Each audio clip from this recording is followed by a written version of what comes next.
शुक्र के बाद बारी आती है सूर्य की, जो अपनी दशा अंतरदशा में क्या फल देंगे वह आप अभी देख लीजिएगा। यदि आपकी कुंडली में सूर्य की महादशा है और आप उस दशा में पीड़ित हैं तो उसके पीछे का कारण जानिए और उसका उपाय भी आपको साथ में बता दिया जाएगा कि किस तरह से आप इसका निवारण कर सकते हैं और इस दुख की घड़ी को सुख में कन्वर्ट कर सकते हैं। वृषभ लग्न में जब भी सूर्य की महादशा आती है तो वह देखा जाता है सूर्य किस भाव में बैठा है। यदि यह पंचम भाव में बैठा है तो अच्छे फल देगा, क्योंकि यह इसका अपनी राशि है और अपनी राशि में बैठा हुआ हर ग्रह शुभ फल देता है। यह मित्र के साथ बैठा है, यदि लग्नेश के साथ बैठा है तो भी अच्छे फल देगा। गुरु के साथ बैठा है कुंडली में तब भी अच्छे फल देगा। मंगल के साथ बैठा है तब भी अच्छे फल देगा। मतलब मित्र जब मित्र के साथ बैठता है कुंडली में तो वह शुभ हो जाता है और वह शुभ ही फल देता है। तो यहाँ पर यह चीज समझने वाली है कि सूर्य की पोजीशन क्या है। यदि यह इनके साथ बैठा है तो अच्छे फल देगा और यदि अकेला अपनी राशि में बैठा है तब भी यह अच्छे फल देगा। यदि सूर्य उच्च राशि का इसमें चला जाता है तो यह काफी दिक्कतें परेशानियां खड़ी करेगा, क्योंकि यह खर्च का भाव है और खर्च का जो स्वामी है वह इस कुंडली के हिसाब से वैसे भी अच्छा नहीं है, अर्थात मंगल का जो समय है वह भी इसमें अच्छा नहीं आएगा।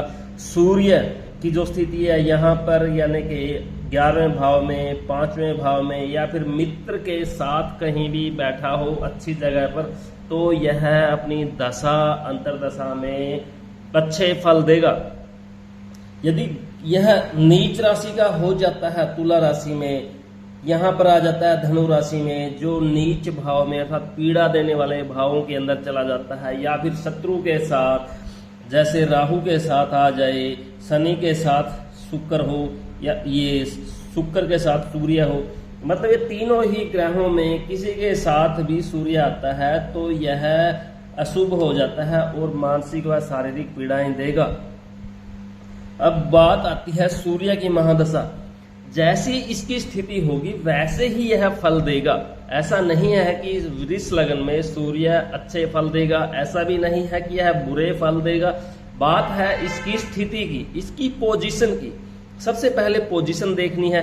यदि यह खराब हो चुका है तो उसके जो साथी ग्रह है अर्थात बुध की आप यहाँ पर हेल्प लीजिए, जो आपको इस समय में अमृत के समान सपोर्ट करेगा और आपको इस दुख की घड़ी से बाहर निकालेगा और जीवन में एक बार फिर सुख लेके आएगा। अर्थात बुध से संबंधित मेटल डाल सकते हैं, जेमस्टोन डाल सकते हैं, कलर डाल सकते हैं और भी बहुत सारी जानकारी जो बुध के साथ आप इन चीजों को इस समय को कन्वर्ट कर सकते हैं और अपने आप को, यदि सूर्य अशुभ है तो उससे बचा सकते हैं, यदि सूर्य अशुभ है तो उसकी पावर को बढ़ा सकते हैं।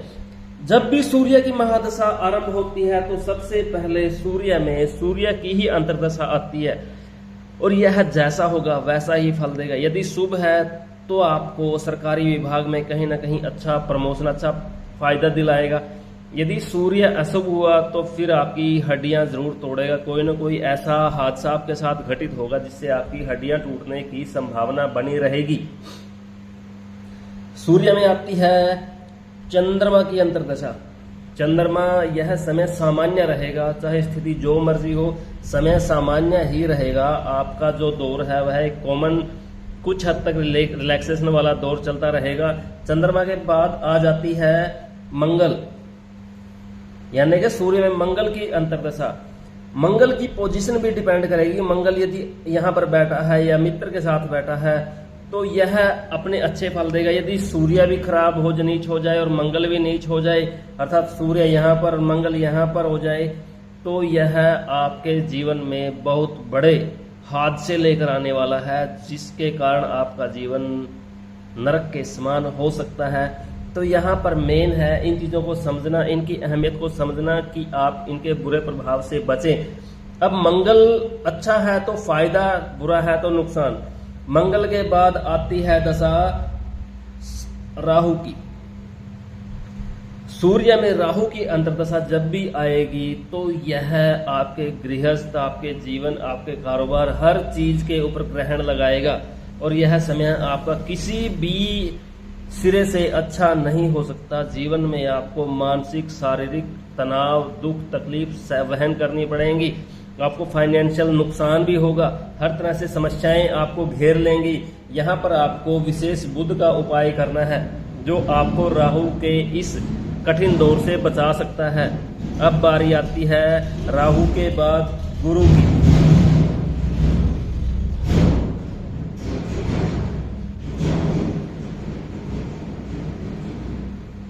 गुरु कुंडली में सूर्य की महादशा में गुरु की अंतर्दशा हमेशा ही शुभ होती है, चाहे जो मर्जी हो। यहाँ पर आपको दुख के बाद, अर्थात सूर्य में राहु आया, आपको दुख दिए, और उसके बाद सूर्य में गुरु आया, तो यहाँ पर आपको कुछ क्षण आपके लिए, अर्थात जो भी एक पर्टिकुलर टाइम आता है सूर्य के अंतर्गत गुरु की अंतर्दशा, यह आपको सुख देने वाली है, आपके कार्यों को बनाने वाली है, और जीवन में एक बार फिर आपके जीवन को प्रॉपर ट्रैक पर लेकर आने वाली है।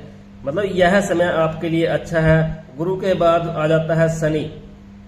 जब भी शनि भले ही भाग्य भाव का स्थानीय हो तो स्वामी हो, तो यहाँ पर आपके जीवन में एक बार फिर उथल पुथल होगी, क्योंकि शनि और सूर्य आपस में शत्रु हैं, और सूर्य की महादशा, शनि की अंतर्दशा। शनि भले ही अच्छा हो, जो मर्जी हो, फिर भी तनावपूर्ण माहौल रहेगा।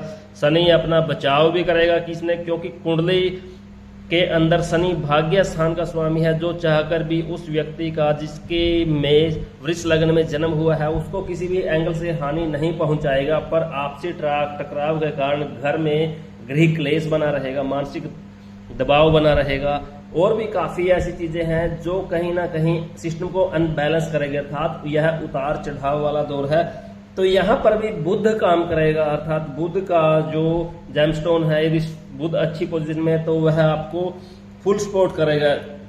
इसके बाद आ जाता है बुध। सूर्य और बुध मित्र हैं, और यह समय सबसे अच्छा रहेगा। दुख जैसे एक दौर आता है, अच्छा एक बुरा, एक अच्छा एक बुरा, तो यह बुरे दौर के बाद फिर से अच्छा दौर आपके जीवन में आएगा, जो आपके कारोबार को प्रॉपर रनिंग में लेके आएगा, आपको जीवन में फिर से फायदा देगा, और आप अपना जो जीवन है वह सुचारू रूप से चला सकते हैं। बुध के बाद आता है केतु। केतु की अंतर्दशा भी सूर्य की महादशा में काफी पॉजिटिव कही जा सकती है।